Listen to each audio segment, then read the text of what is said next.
नमस्कार, मैं राणा यशवंत आपका स्वागत करता हूँ। सफ़र में हूँ लेकिन ख़बर आप तक पहुँचाना बहुत ज़रूरी है और ख़बर की जो पूरी तस्वीर है उसके साथ। और आज फिर नेपाल की बात करेंगे। नेपाल इसलिए कि बहुत अरसे बाद नेपाल के हालात और भारत की नेपाल से उम्मीदें, यह दोनों एक दूसरे के आसपास आकर के खड़ा हुए हैं। आप यह भी कह सकते हैं कि चीन जो बहुत लंबे समय से चालबाजियां खेल रहा था या कर रहा था नेपाल के भीतर, एक गहरी और बड़ी साजिश उसकी चल रही थी, उसको नेपाल के लोगों ने अचानक से उखाड़ फेंका है। सबसे पहले सुशीला कार्की का जिक्र करूंगा। सुशीला कार्की जिन्होंने अंतरिम सरकार नेपाल की है, उसके प्रधानमंत्री के तौर पर शपथ ली है और उनके शपथ लेने के बाद भारत के प्रधानमंत्री नरेंद्र मोदी ने तुरंत अपना संदेश दिया, ये कहते हुए कि भारत नेपाल की जनता की सुरक्षा, उसकी बेहतरी तरक्की के साथ खड़ा है, प्रतिबद्धता हमारी नेपाल के साथ है। नेपाल और भारत के संबंध सिर्फ पड़ोसी या दोस्त के नहीं है बल्कि भाईचारे का है, भावनात्मक है। और सुशीला कार्की के बारे में आपने पढ़ा होगा, जाना होगा कि उन्होंने पढ़ाई लिखाई भारत से भी की है। काशी हिंदू विश्वविद्यालय वाराणसी से उन्होंने पोस्ट ग्रेजुएशन किया, फिर वो नेपाल गई, वहाँ से उन्होंने लॉ की डिग्री ली और फिर कानून के ज़रिए नेपाल की मुख्य न्यायाधीश बनी और नेपाल के इतिहास में आज तक पहली और आखिरी चीफ जस्टिस नेपाल की रही हैं। सुशीला कार्की की जो इमेज है वो एक मजबूत और भ्रष्टाचार के खिलाफ लगातार लड़ने वाले व्यक्ति की है। उन्होंने बतौर जज नेपाल के कई मंत्रियों अधिकारियों के खिलाफ सज़ा सुनाई और उनसे डरने वाले लोगों की एक बड़ी जमात नेपाल के भीतर हो गई और इसीलिए उनके खिलाफ एक महाभियोग प्रस्ताव लाया गया कि इनको हटाया जाना चाहिए। लेकिन नेपाल की जनता के दबाव में, उसके आक्रोश को देखते हुए वहाँ के नेताओं और वहाँ के संसद ने अपने कदम पीछे खींचे।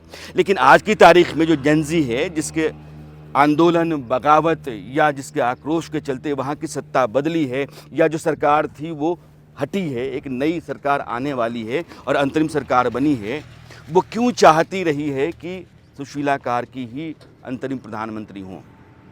सुशीला कार्की का प्रधानमंत्री होना सिर्फ इसलिए है कि नेपाल के नौजवानों को लगता है कि एक महिला जो बहुत लंबे समय से सादा जीवन, सरल जीवन, साफ जीवन जीती रही है, भ्रष्टाचार के खिलाफ लड़ती रही है, निडर होकर के साहसिक तरीके से उन लोगों का सामना करती रही है जो नेपाल को, देश को लूटते रहे हैं, अपना बनाते रहे हैं, अपनी ख़ानदान और अपनों को लगातार मालदार करते चले गए और नेपाल खस्ता हाल होता चला गया। उस नेपाल के लोगों की खातिर लगातार लड़ने, बोलने, मोर्चा थामने का साहस अगर किसी में रहा है तो सुशीला कार्की में रहा है। इनकी अगुवाई में कोई भी सरकार होगी तो हमारी जो उम्मीदें हैं उसके मुताबिक बनेगी, चलेगी। यानी कि भविष्य को अगर सुरक्षित करना है और आज के साथ भविष्य को जोड़ करके देखना है तो सुशीला कार्की की अगुवाई में अंतरिम सरकार बनाओ ताकि अगली सरकार वैसी हो जैसा आप चाहते हैं। जेनजी ने, यानी कि जो नए नौजवान हैं जिन्होंने नेपाल के भीतर यह आंदोलन खड़ा किया, उन्होंने 5-7 शर्तें रखी हैं। मैं सुशीला कार्की पे ही रह रहा हूं और उन शर्तों के बारे में इन ब्रीफ आपको बताना चाहता हूं कि ये पार्लियामेंट भंग होनी चाहिए, वो हो गई। जितने भी मंत्री प्रधानमंत्री समेत रहे हैं, यह जो मौजूदा प्रधानमंत्री ओपी शर्मा ओली थे, इनके पहले भी जितने रहे हैं, आज तो प्रचंड भी जीवित हैं और कई दूसरे प्रधानमंत्री भी जीवित हैं, उन सबों के खिलाफ जाँच हो भ्रष्टाचार की और जितनी संपत्ति जायदाद इन लोगों ने बटोरी है, लूटी है, कूटी है, उन सबको जब्त किया जाए। इस पर भी सहमति हो गई है।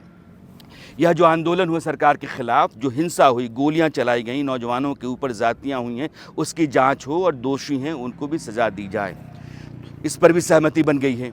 सरकार जो अंतरिम हो, अंतरिम सरकार जो है, अगली सरकार जो चुनी जाएगी उस सरकार में सेना और नागरिक दोनों की भागीदारी हो। एक नई व्यवस्था, पहले जिसे राजशाही थी नेपाल के भीतर कि राज परिवार और चुनी हुई सरकार, यह दोनों मिलकर के चल रहे थे। चुनी हुई सरकार देश चलाती थी, लेकिन एक तरीके से संवैधानिक प्रमुख की भूमिका, ट्यूटलरी हेड ही कह सकते हैं, वो राज परिवार था, बहुत लंबे समय तक रहा। लेकिन 2008 में जब सरकार आ गई और लेफ्टिस्ट पार्टियां उसमें शामिल हो गई तो नया संविधान बना और उस संविधान के बाद से राजशाही नेपाल के भीतर ख़त्म हो गई।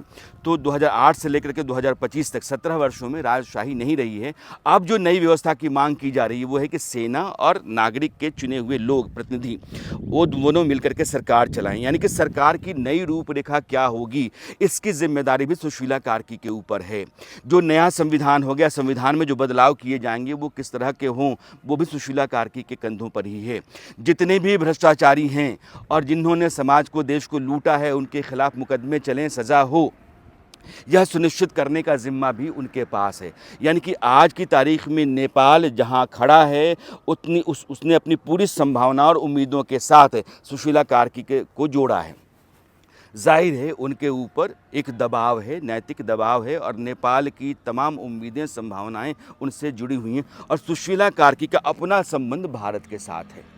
वो ना सिर्फ यहाँ पढ़ी हैं बल्कि यहाँ बहुत सारे लोग उनके अपने पुराने मित्र हैं जिनके साथ उनका पारिवारिक संबंध और गहरा रिश्ता है। जैसे ही वो प्रधानमंत्री के तौर पर नियुक्त की गई, अंतरिम सरकार के प्रधानमंत्री के रूप में उनका नाम आया, उन्होंने जब 2-3 इंटरव्यूज़ दिए तो भारत के प्रधानमंत्री नरेंद्र मोदी का जिक्र किया। उन्होंने कहा कि मैं उनके प्रति बहुत सम्मान रखती हूं और वो जिस तरीके से एक नेता के तौर पर, नायक के तौर पर उभरे हुए हैं, वो अपने आप में प्रतिमान है, एक आदर्श है। प्रधानमंत्री नरेंद्र मोदी को लेकर के उनके भीतर एक राय है और भारत के लोगों के साथ एक जुड़ाव है, और यह दोनों बातें नेपाल से भारत के पुराने रिश्तों की फिर से बहाली की गुंजाइश दे रही हैं।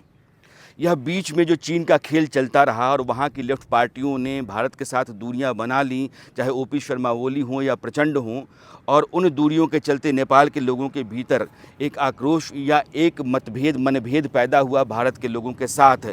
उसका कारण ये लेफ्ट पार्टियां रही हैं। इन लेफ्ट पार्टियों के साथ चीन अब अलहदा है, एक तरफ है, और नेपाल के लोग और नेपाल का मानस यह भारत के साथ अब जुड़ता हुआ दिख रहा है। तो मैंने इसीलिए कहा कि पुराने रिश्तों और पुराने संबंधों की बहाली, उन्हीं भावनात्मक संबंधों की वापसी की गुंजाइश या उसके दिन लौटते हुए से नज़र आ रहे हैं। अब मैं दूसरे व्यक्ति की बात कर रहा हूँ, जनरल अशोक सिंगडेल। अशोक सिंगडेल की तारीफ़ मैं जितना करूँ उतना कम है। ये आर्मी चीफ हैं नेपाल के। नेपाल की आर्मी दुनिया की मजबूत और हाईली प्रोफेशनल आर्मी में से एक मानी जाती है। जब देश में हिंसा भड़की और चारों तरफ चीज़ें लहकने लगीं, जलने लगीं, प्रधानमंत्री से लेकर के राष्ट्रपति तक के घर जलाए जाने लगे, जो लोग सरकार में थे उनकी जान के लाले पड़ गए, लड़के, नौजवान लड़के लड़कियां वो सड़कों पर थे, मरने मारने को उतारू थे, सर पर कफन बांध करके निकले हुए थे। वैसे में सेना चाहती तो बहुत बड़ा खून खराबा हो जाता, लेकिन सेना ने संयम के साथ काम लिया। जब कोई सरकार नहीं है, प्रधानमंत्री ने इस्तीफा दे दिया है, राष्ट्रपति का बहुत हद तक अता पता नहीं है, प्रशासनिक अमला है वो अपनी जगह पर है, लेकिन वो क्या करे समझ में नहीं आ रहा है, उस समय सेना ने इन सभी बॉडीज़ के बीच में, प्रशासन, शासन और लोकतंत्र की दूसरी संस्थाओं के बीच में एक कड़ी का काम किया, उन सबको जोड़ने का काम किया। और जो हालात थे, जो विस्फोटक थे, हिंसक थे, भयानक थे, उन हालात को संभालने का भी और संयम के साथ संभालने का काम किया। और इसका अगर श्रेय किसी को जाता है कि वहाँ बहुत खून खराबा नहीं हुआ, वहाँ उस तरह के हालात नहीं पैदा हुए, कहा जाए कि अब नेपाल पता नहीं किस तरफ जाएगा, उसका कारण जनरल अशोक सिंगडेल और सेना को जिस तरीके से उन्होंने डाउन द लाइन मैसेज दिया था और जिस सब्र के साथ सैनिकों ने काम किया। या फिर कभी कभार आपने देखा होगा कि जो स्टूडेंट्स थे, आंदोलनकारी थे, उन लोगों ने कई सैनिकों को अपने कंधों पर उठा करके और जश्न मनाया था। वो सिर्फ इसलिए है कि सैनिकों ने उनके साथ भी अपने आप को जोड़ा और जिन लोगों को बचाना था, चाहे वो अधिकारी हैं, मंत्री हैं, प्रधानमंत्री हैं, उनकी सुरक्षा भी सुनिश्चित की। यानी कि उन्होंने अपना फ़र्ज़ भी निभाया और हालात को बिगड़ने से भी रोका। और नेपाल के भीतर अब जो चीज़ें आपको सामान्य से दिख रही हैं, नेपाल फिर से अब अपने रास्ते पर आगे बढ़ता हुआ सा दिख रहा है। उसमें अशोक सिंगडेल जैसे आर्मी चीफ की भूमिका बहुत बड़ी है। लेकिन एक बात और मैं कहना चाहूँगा, अशोक सिंगडेल जब देश को एड्रेस कर रहे थे, जब वो मीडिया के ज़रिए बता रहे थे कि हालात कैसे हैं, क्या होना चाहिए, तो उनके पीछे एक तस्वीर थी। उस तस्वीर पर अगर आपने गौर किया होगा तो वो तस्वीर नेपाल के जो पहले राजा थे, पृथ्वी नारायण शाह, मैं बात कर रहा हूँ 18वीं सदी की, 1763-64 के आसपास की, नेपाल की अलग अलग रियासतों को एक करके नेपाल को एक देश और एक हिंदू राष्ट्र के तौर पर खड़ा करने में जिस आदमी की भूमिका रही है वो पृथ्वी नारायण शाह रहे हैं। और उनकी तस्वीर जनरल सुखदेव के पीछे थी, यानी कि एक संकेत था कि सेना चाहती है कि राजशाही की वापसी हो। वो एक अच्छी व्यवस्था थी, उस व्यवस्था के तहत नेपाल ठीक चल रहा था। अब नेपाल के लोगों को तय करना है किस रास्ते जाएंगे, लेकिन जनरल सुखदेव ने एक सिग्नल या एक संकेत अपनी पीछे जो तस्वीर उन रखी थी उसके ज़रिए दिया है। और तीसरा है वहाँ गोरक्षनाथ, चूँकि गोरखा एक ज़िला है नेपाल के भीतर, आप जानते होंगे गोरखा ज़िला के भीतर गुरु गोरक्षनाथ, जिनकी पीठ गोरखधाम कही जाती है, जहाँ के महंत हैं योगी आदित्यनाथ, उस पीठ के जो गुरु रहे हैं गोरक्षनाथ, उनको पहली बार गोरखा ज़िले में देखा गया। ये पौराणिक कथाएँ हैं और वहाँ से ही उनका आगे भ्रमण है और उनका कार्यक्षेत्र है। तो उनका जो अध्यात्म है, उनका धर्म है या फिर उनका योग है, यह सब कुछ देश दुनिया में फैला। तो उसका एक केंद्र है गोरखा, और गोरखा रेजिमेंट भी है इंडियन आर्मी में। गोरखा रेजिमेंट की भूमिका बहुत बड़ी है। अगर आप इतिहास में जाएंगे तो गोरखा आर्मी नेपाल के भीतर 1560 के आसपास कॉन्स्टिट्यूट की गई, लेकिन जब पृथ्वी नारायण शाह वहाँ के राजा बने तो उन्होंने उस आर्मी को अपने साथ जोड़ा, यानी कि नेपाल की एक सेना तैयार की गई जिसको रॉयल नेपालीज आर्मी कहा जाता था, यानी कि शाही आर्मी थी। 2008 में जब संविधान नया बना और लोकतंत्र में वामपंथी दल भी आकर के शामिल हुए, शरीक हुए, तो उसके बाद से राजशाही को एक तरीके से ख़त्म माना गया और नेपालीज आर्मी, जो रॉयल नेपालीज आर्मी कही जाती थी, वो नेपाली सेना हो गई, नेपालीज आर्मी हो गई। तो वहाँ से शाही परिवार अलग हो गया। 1763-64 से लेकर के 2008 तक ये लगभग 250 साल का जो शासन है वो नेपाल की राजशाही का है, चाहे वो प्रत्यक्ष रूप से कहें या परोक्ष रूप से कहें, लेकिन उनकी भागीदारी और उनकी हिस्सेदारी शासन के भीतर, देश के भीतर रही। उसी शाही शासन के पहले राजा पृथ्वी नारायण शाह की तरफ संकेत जनरल सुखदेव दे रहे हैं। लेकिन यह जो आर्मी है गोरखा रेजिमेंट हिंदुस्तान के लिए लगातार लड़ाई लड़ती रही है और बहुत ही ताकतवर, साहसिक, बलिदानी फौज मानी जाती है। हिंदुस्तान की सेना में गोरखा रेजिमेंट की शुरुआत 1815 के आसपास हुई। अगर आप इतिहास में जाते हैं तो सुगौली की संधि जो हुई थी, यानी कि नेपाल को भी अंग्रेज़ अपने कब्ज़े में लाना चाहते थे। नेपाल की सेना और अंग्रेज़ों के बीच में एक लड़ाई हुई। अंग्रेज़ों को लग गया कि नेपाल से पार पाना आसान नहीं है, ये बहुत मुश्किल काम है। तो एक संधि हुई नेपाल की सरकार, उस समय का जो शाही परिवार था उसके और ब्रिटिश राज के बीच में, जिसको सुगौली की संधि कहते हैं। और अंग्रेज़ों को लग गया कि ये इतने ताकतवर हैं, इतने बलिदानी हैं, इतने साहसिक हैं, इतने दिलेर हैं कि इनका मुकाबला कहीं है ही नहीं। तो गोरखा लोगों का रिक्रूटमेंट इंडियन आर्मी में शुरू किया गया। पूर्वोत्तर के हमारे जितने भी राज्य हैं वहाँ के नौजवान और गोरखा, यह एक अलग रेजिमेंट तैयार किया गया और तब से गोरखा रेजिमेंट इंडियन आर्मी में है। जो हमारे फील्ड मार्शल, पहले फील्ड मार्शल थे जनरल मानेकशॉ, वो कहते थे कि अगर कोई आदमी कहता है कि मौत से उसको डर नहीं लगता है तो आप समझ लो कि या तो झूठ बोल रहा है या फिर गोरखा है।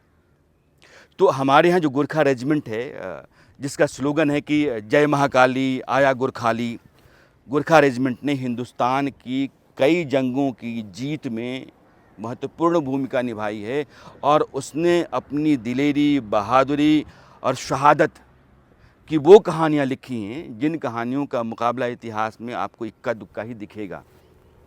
तो ये जो गोरखा हैं, गोरखाली है, गोरक्षनाथ हैं, इनसे भी भारत का आध्यात्मिक, पारंपरिक, धार्मिक संबंध नेपाल के साथ जुड़ता है। इसीलिए आपको याद होगा कि इस साल की शुरुआत में जब शाही परिवार या शाही राजघराने की सत्ता में वापसी की मांग नेपाल के भीतर उठी तो योगी आदित्यनाथ के साथ साथ वहाँ के राजा की तस्वीर लहराई गई थी और जो प्रधानमंत्री, मंत्री हैं उनकी तस्वीरें जलाई गई थी। कारण ये था कि योगी आदित्यनाथ उस गोरक्ष पीठ के महंत हैं जिस गोरक्ष पीठ का जो मुख्य स्थान है गोरखा ज़िला, वो नेपाल में आता है।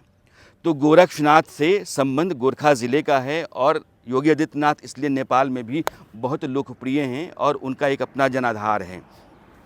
भारत और नेपाल के बीच में आप रामायण का काल हो, सीता जी और भगवान राम के बीच जो विवाह हुआ, उस समय से लेकर के राजा जनक का साम्राज्य का विस्तार आप देखेंगे। उस समय से लेकर गोरक्षनाथ और आज भारत नेपाल के बीच में कोई दूरी नहीं है, हमारी सीमाएं बंधी नहीं हैं और आना जाना, यहाँ नेपाली बड़ी तादाद में काम करते हैं और भारत में रहते हैं, अपने घर परिवार को पैसा भेजते हैं। भारत के भीतर वो भारत की तरह रहते हैं, नेपाल के भीतर भी भारतीय की तरह रहते हैं। भारत और नेपाल के बीच में जो आवाजाही है, जो परस्पर संबंध हैं, जो विश्वास है, भरोसा है या भावनात्मक जो रिश्ता है, वो किसी और देश के साथ नहीं है। इसलिए नेपाल बहुत महत्वपूर्ण है और सुशीला कार्की की अगुवाई में अंतरिम सरकार आगे जिस सरकार को तय करेगी या नेपाल के लोग आगे जो सरकार बनाएंगे या जनरल सिगडेल की अगुवाई में जो सेना है वो जिस तरीके से इस बार संयम के साथ और बुद्धिमत्ता के साथ दिखी है, वो नेपाल के लिए एक बेहतर भूमिका अदा करेगी भविष्य के निर्धारण में, यह भी आप मान सकते हैं। और गोरक्षनाथ के साथ जो आध्यात्मिक, भावनात्मक, धार्मिक संबंध भारत का है, उस संबंध के आधार पर भी भारत नेपाल के बीच में रिश्ते आगे बढ़ेंगे और वो विश्वास जो पहले था वो फिर से जमेगा, बढ़ेगा, पनपेगा और चीन का दखल, चीन की साजिशें, उसकी कारस्तानियाँ वहाँ से ख़त्म होंगी, यह उम्मीद की जा सकती है। नेपाल में एक नई सुबह है, एक नया सूरज है और नेपाल एक नए रास्ते पर चलने को तैयार है और उस रास्ते पर जाते हुए नेपाल के साथ भारत को बहुत सारी संभावनाएं, बहुत सारी उम्मीदें दिख रही हैं। तो फ़िलहाल इतना ही।